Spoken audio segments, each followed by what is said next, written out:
ప్రియులరా, బాగున్నారా? దేవుని వాక్యాన్ని క్రమంగా చదువుతున్నారా? ప్రార్థించుచున్నారా? నేటి ధ్యాన వాక్యము యోహాను సువార్త 16వ అధ్యాయము 20వ వచనములో చివరి మాట, మీ దుఃఖము సంతోషమగునని మీతో నిశ్చయముగా చెప్పుచున్నాను. మన జీవితంలో నిత్యము ఏదో ఒక పోరాటము కలిగి మనము దుఃఖముతోనూ వేదనతో ఉంటూ ఉంటాం. ఈ దినము నీవు ఏ దుఃఖంతో ఉన్నావు?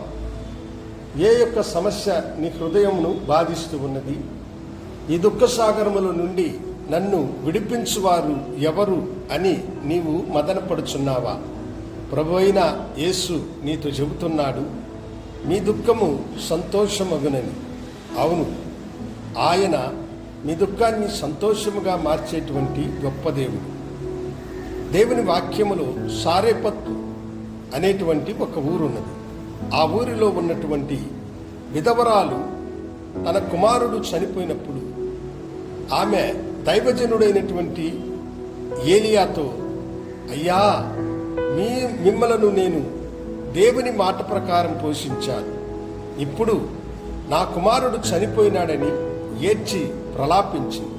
దైవజనుడు ఆమె చెప్పిన మాటకు కలత చెందిన వాడై ఆ చిన్నవాడున్న గదిలోనికి వెళ్ళి అతని మీద తాను బోర్ల పండుకొని అతని కొరకై దేవుని సన్నిధిలో మొరపెట్టినప్పుడు చనిపోయినటువంటి ఆ యవనస్తుడు జీవంతో వచ్చినాడు.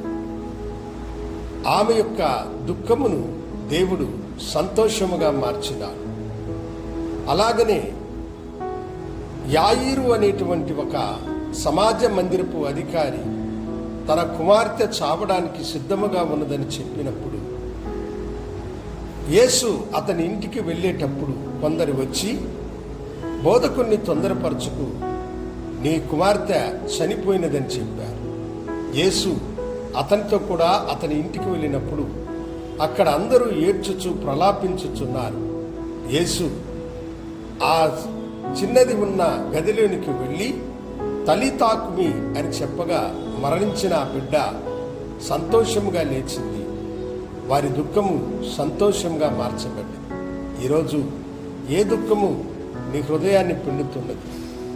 అది ఏదైనాను సరే, యేసు నీ దుఃఖమును సంతోషముగా మార్చి నీ రుణబాధలను, నీ వ్యాధిని, నీ సమస్యలన్నింటినీ తీర్చి ఆ చిన్నదానిని తలితాకుమి అని చెప్పి బ్రతికించాడు.